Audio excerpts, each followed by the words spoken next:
Today on The Riff, Jeremy walks through his thoughts on the Invisible Jesus series. Now that we're 7% through the Bible, only 93% to go. We hope today is helpful and hopeful. Thanks for listening. Hello and welcome to another episode of The Riff. Is that fine? Yeah, that was great. Okay. Great intro. All right, thank Super solid. Well, welcome. And welcome, Justin. Top 10. Welcome, I think. Was that really? Yeah. Thank you. Yeah. I was shooting for top 20. Top 10 feels good. Feels real you good. Broke it. Not going you to lie. broke it. You broke it. Speaking of breaking, you know what we just broke? What did we break? We just broke the law. Well, that's not true. How? We broke through the law.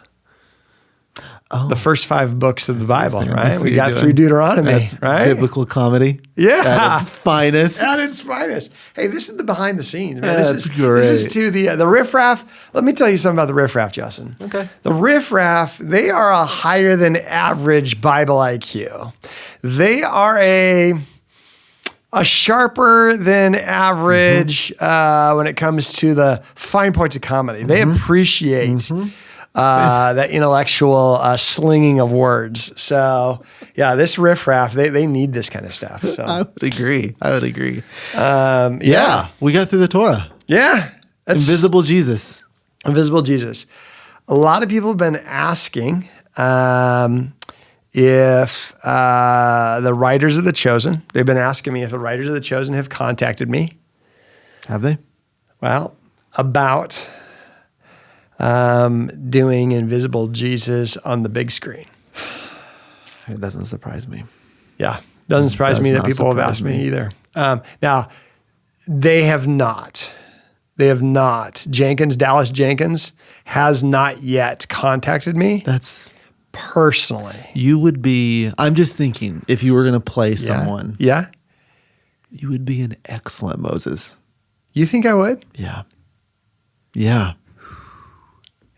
I was Yeah. thinking I would be Gad, one of the 12. It's random. No, I mean, I know. I thought a lot about it because random. I don't deserve like a big speaking line, but Well, and I feel Gad like- wouldn't even be my God-given name. It'd be because I'd always be like I understand Or that you're Gad. not, but that would be like, I mean, we look at Moses as having a large speaking line, but Aaron really had the speaking lines, right? that's so true. That's so true. So I think it's your role if you want it. Well, I appreciate that. Yeah, no. Which doppelganger do you have out there? If you no, I'm asking you. I'm not going to tell you. If I'm asking you, which celebrity out there do you feel like you could play them in a biopic? Okay. I would say Brad Pitt. Yeah. Like, I feel like when you look at us side by side, it's like, which one's which? That's what I usually think. Yeah. But some people, including yourself, have said Andrew Luck, which deep down inside, I just have a burning anger about. No, I'm thinking like peak Indianapolis Colts Andrew Luck. Yeah. Yeah. Like patchy beard, goofy smile, like toothy grin. Charming. Andrew Luck. Charming. I just can't, man. Okay, I got to tell you, I was off on a guy's trip. I do my annual watch all the games, right? Okay. And so I'm there, and it happens to be in Las Vegas. Okay, so there's just a ton. If you've never been during the basketball tournament, if you're a basketball fan, it's pretty epic place because I think there's 2 million basketball fans that fly in for that, and so there's just basketball jerseys everywhere, and it's all about it's like a national holiday for March Madness, right? And so there's screens everywhere. Watch this. So, but there's this sea of people, and I'm walking through this sea of people, and a guy stops me, and he thinks I'm Tim Robinson. Did you just go with it? He took a picture with me. No, he did not. He did take a picture with me. I didn't correct him.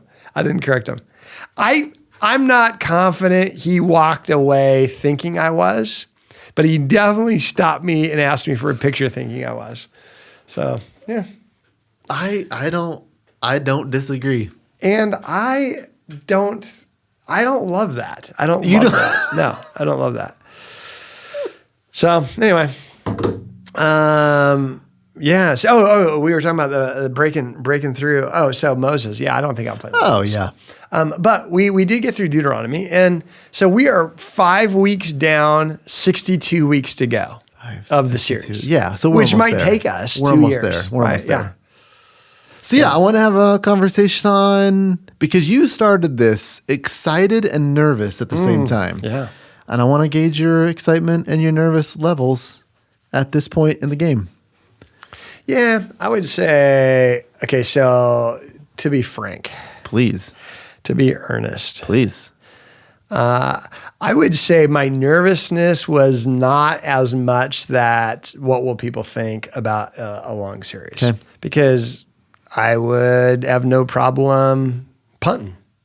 So it would mean nothing. Like I wouldn't feel weirded out if I felt like this wasn't like helping our congregation. It wouldn't mess me up. I'd just be like, okay, hey, cool, let's go. What I was nervous is, what if it goes well and I don't enjoy it? Oh. Then the challenge would be, I don't want to do something personal to stop doing it.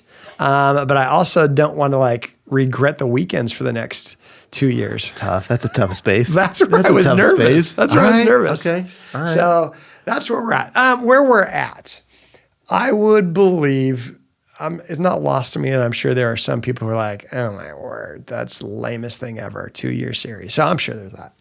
And they're nice enough to find someone else to tell. So that's been good. So I haven't heard a ton of that. I have heard a lot of people who are using this in the way that I was hopeful, that say, hey, I want to go on this journey, dive into scripture, and this would be a great way to do it. So I actually am excited this far in. I love being able to go through it. The toughest part for me is, what do I not talk about this week? Because I only got 1 week for this whole book, as opposed to what am I going to say?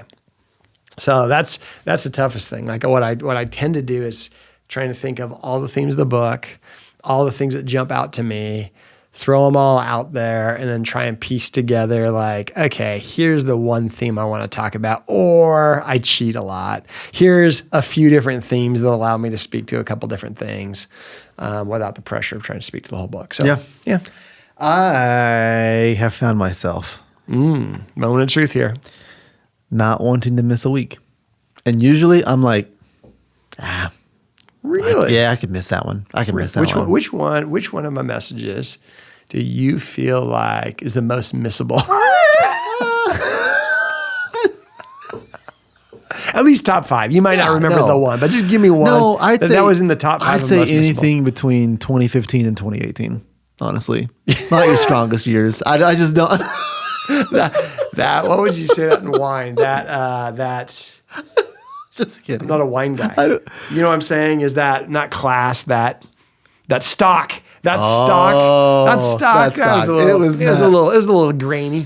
No, I have always enjoyed your teaching. But there's got to be one that you're like, I could have probably gone my entire life without ever hearing that one. Well, I put it out of my mind already. Probably That's then. I don't. Wisdom. Yeah. Like I said, I've always enjoyed your teaching. I really have.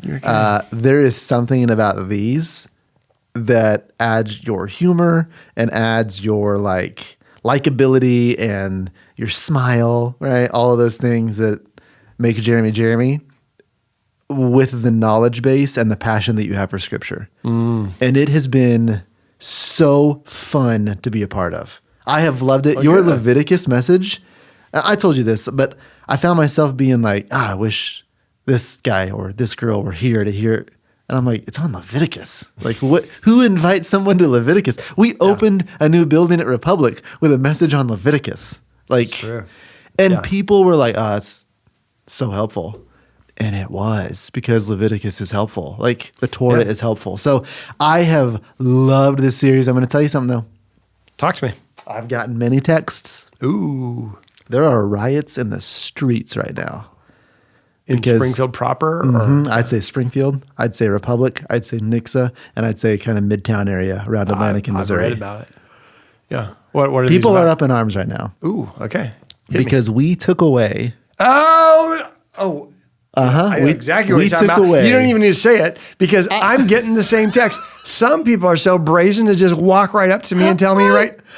We took away the fill-ins. Yeah, the autofill. Auto fill-in on the app, which number one, like I understand people are upset, but I'm kind of like, all right, people are using the app. That's cool. Yeah.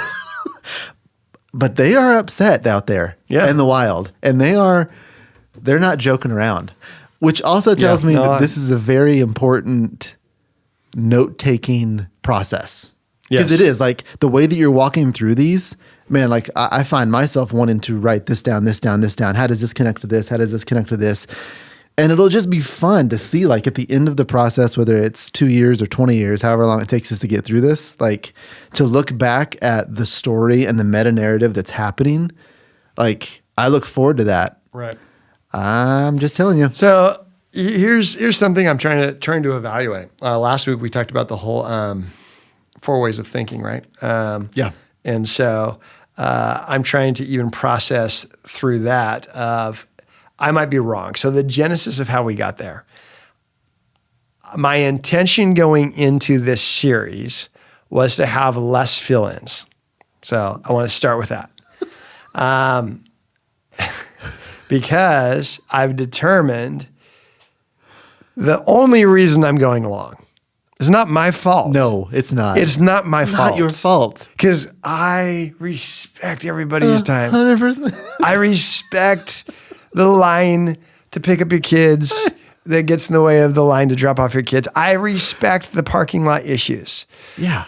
But the thing that was in the way that was hindering us, even my intentions, was there were so many notes, and I'm kind of a jazz player. You are a jazz player. I do have, I type up kind of a manuscript for my message, my notes. But if you're reading them and I'm speaking, they're not always, because I'll just kind of play jazz, you know?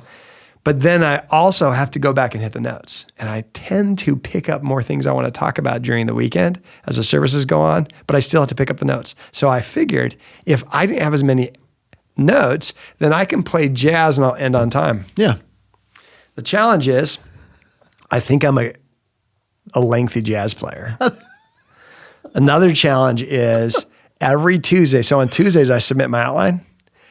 I feel insecure and like I'm cheating if I don't provide a lot of outline. Because I'll look at the outline and be like, well, that's not a good outline. That's not very much content. So I add more. You haven't cheated at all. No, and so I just got long. I've just gone long. And which is, I mean, you can give the people what they want. You're wanting that. Yeah. I haven't got any texts like, about it, but longer. My kids can eat later. One more point. It's just, it's crazy out there, man. Yeah. It's people are the going parking nuts. lot. No worries, man. Don't worry about it. We'll keep circling the lot. Keep going, man. Just keep going, Jeremy. Yeah. So here's the reason why we got rid of that is one, I anticipated having less fill-ins. And one of my fill-ins every week was going to be in this story, Jesus is in this book. And I didn't want, that would be my big point, right? Yeah. In this story, Jesus is the bridge. Jesus is, the lamb. Jesus is, and so I would have that. And I didn't want to have that big giveaway beforehand. You can't have that. No. You can't show them what the present is before they open it. I have been to many a Branson show.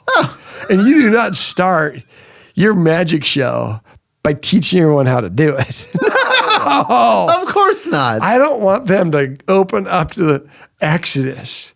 And this whole life, they've been like, but where is Jesus in this Passover thing you just read?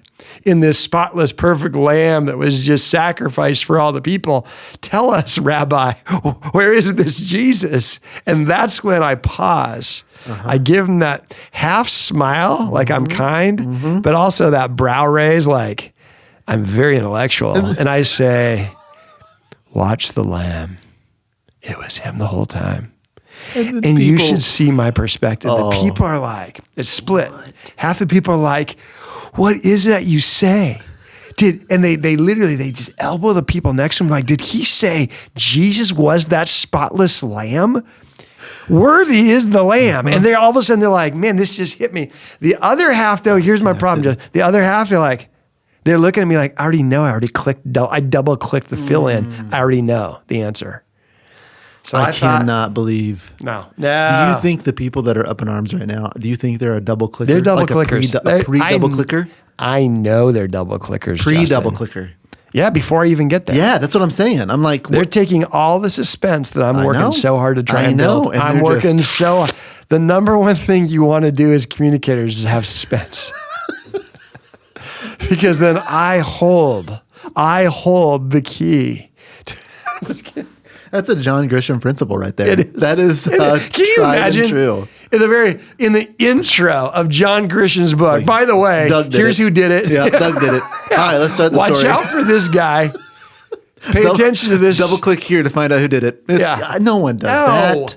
No, appreciation of the art. So, okay, now here's the deal though.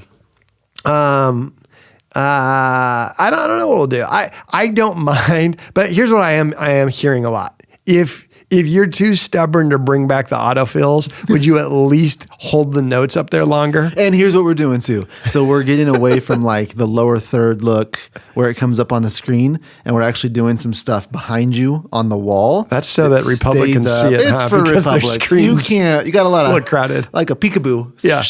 Did he front row. Front row is the only one that's able to take notes. But it'll be behind you. We're able to play with it a little bit differently of keeping it up there longer, the points, the scriptures, all that. So we're going to figure it out. That doesn't surprise me. Here's the deal. As you play jazz, we will play jazz with you. We'll figure those pieces out. And people at the end of this will be like, you know what I hated? I hated autofill-ins. Oh, I love what they're doing. Yeah. This is fantastic. Yeah. So now here's what I love. I love personally this journey through the scripture. I love the discipline so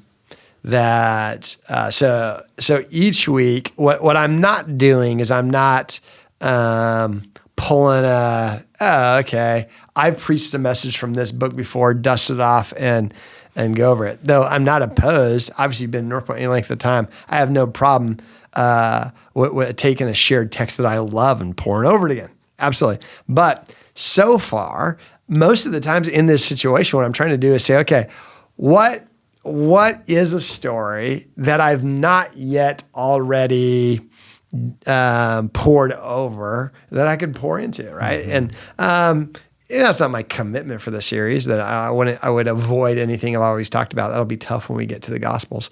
But it's been a great journey for me. I'm reading the book in advance. I'm reading a ton of commentaries on the book in advance. I'm trying to read parts of other books about that book in advance. So just for this journey for me, by the time I get up there in the weekend, I feel like I'm just bleeding out the whole purpose of this text. Mm-hmm. And one of the things I'm also doing, I love this. For me. So I'm going through the book. I've got my notes that I'm writing down, and I've got my Google open. And anytime there's something weird, for example, when we were talking about Numbers, right? They talk about the Book of Wars. And they're saying, hey, as you know, this is written down in the Book of Wars, Numbers 21, I believe. And so it's like instantly like Book of Wars. I go back to the table of contents. There aren't 67 books. The Book of Wars. Did I miss this one? This one? So they're like, okay, they are saying something to their audience that their audience knew. Okay, yeah, we have the Book of Wars. Well, we don't have the Book of Wars. And so there's some different things. So instantly Google Book of Wars. Okay, what are the thoughts in the Book of Wars? And so there's different takes on this, but that would be an example of no. There's nothing there that for me. There's not this like new principle. I'm not trying to say okay, no one's ever seen this before. Let's talk about this. But what I'll try and do is chew on it. And is there something there? Well, here's what we know. That group of people did a lot of battle. That's why they have a book called the Book of Wars.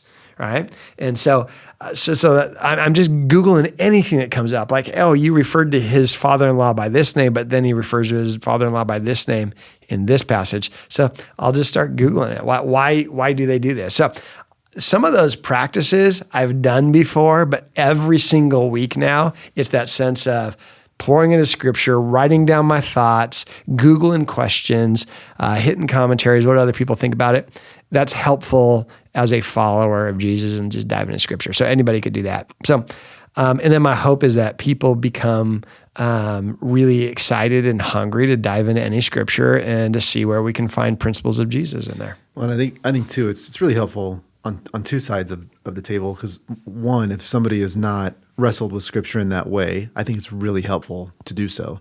And I think it's also really helpful for someone who has wrestled for years with scripture, to where it's become like the lullaby effect, to where it's like, I've heard that. Yeah. Like, I mean, you did that with Genesis really well, of like, you've heard that? Like the snake's talking. Like, that's weird. Right. And he's also not crawling on his belly yet, so he's not a snake. He's what? Like, just stop for a minute and just like think, what's weird in this story? Like, if I'm reading it for the very first time, what's odd? What's off? Because there's something in that. There's something being told in that. So I think that's been really, really helpful for me, of looking at those pieces. And you did something with Leviticus and Numbers where I've gone, never have I noticed where God speaks from in Leviticus 1 and Numbers 1. So it was just such a cool illustration to be like, oh my word. So even that, I've read those words before. Yeah. But I've never thought of those words like that before. So it's just been it's been such a helpful series. I have loved it, and I look forward to every single week that we're hitting them. I really do. I'm just getting upset that I can't double tap. I really want to double tap reveal. We might bring it back. I mean, I'm not going to be personally committed, because ultimately we want to do what's helpful. But one thing that's also interesting for me is when I get to a book, there's so many things in there that I feel like would be fun to communicate, interesting, and I'm having to, like, for example, for Numbers. Man, I would have loved to have talked about the talking donkey, right? Yeah. So there's only 2 times in Scripture that we see an animal or some type of creature talking, Genesis and then Numbers.